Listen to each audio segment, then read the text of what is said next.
An email exchange recently made public of former Secretary Clinton's emails. She speaks in August 2014 of the need in Syria and Iraq to use diplomatic and traditional intelligence assets to put pressure on the governments of Qatar and Saudi Arabia, which are providing clandestine financial and logistic support to ISIL and other radical Sunni groups in the region. So that's soon after her being Secretary of State. It seems like she would be informed about what's happening.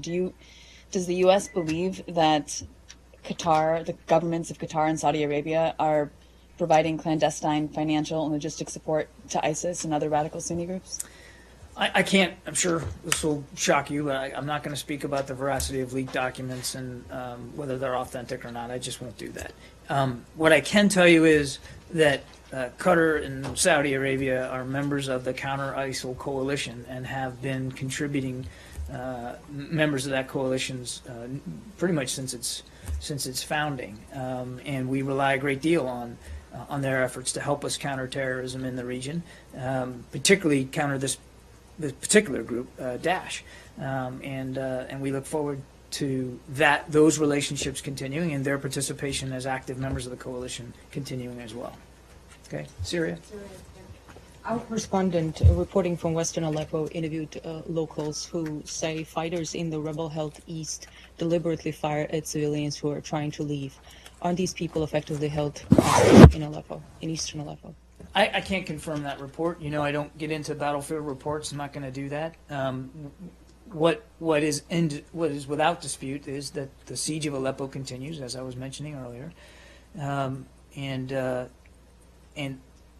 you know, your question about being held hostage. There should be, you know, and I've seen, you know, reports that they're allowed to leave. They shouldn't have to leave, and they shouldn't be being bombed by their own government and by the Russian military, and that's what needs to stop. That place, eastern Aleppo, is run by al-Qaeda militarily. How do you imagine people living peacefully under al-Qaeda?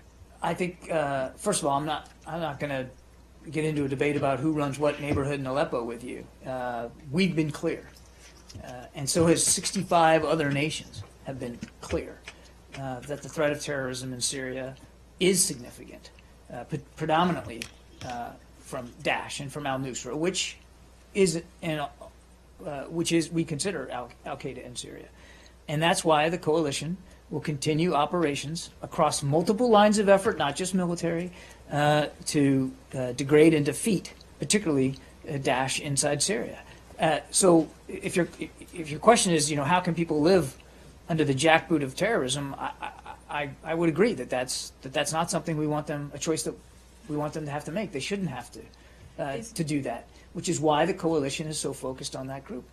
Well, isn't the way to really protect civilians is to get them out of there? Because al-Nusra is not leaving, apparently. Neither are the rebels who are intertwined with them. And they're not likely to want to leave while they're continuing to be bombed. What needs to happen is a cessation of hostility, and the bombing needs to stop. And who's doing the bombing?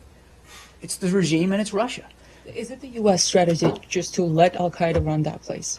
I'm not even going to dignify that question with an answer. I'm just not even going to dignify it. So, I just wanted to ask you: is it conceivable that elements of al-Nusra could be holding members of the population hostage or at gunpoint, preventing them from? I don't have any information on that side. But it could conceivably be that way. You're asking me to speculate on a hypothetical here. Look, we've been very clear about the threat that al-Nusra poses, and that they are outside the cessation of hostilities, clearly. And what we've long said, that if Russia wanted to contribute to counter-ISIL efforts in a meaningful way, that was a conversation that we'd be willing to have and continue to be willing to have. But what they have proven to want to do is rather support Assad, bolster his regime, and bolster his efforts in this siege of Aleppo. So what you want is a complete cessation of hostilities or complete cessation of bombing by the Syrians and the Russians.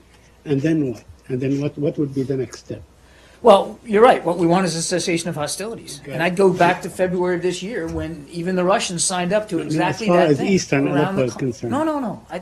Yes, obviously we want to see the bombing and the siege of Aleppo stop, but more critically, we want to see a nationwide cessation of hostilities that can be sustained over time so that we can get the political discussions back on track. Now, look, we had in September 9th, just earlier, well, about a month ago, we had struck an agreement in Geneva with the Russians that, after 7 days of reduced violence and the return of humanitarian assistance to particularly besieged places like Aleppo, that we could then begin to have to establish a joint implementation center by which the United States and Russia would cooperate and share information to go after groups like al-Nusra.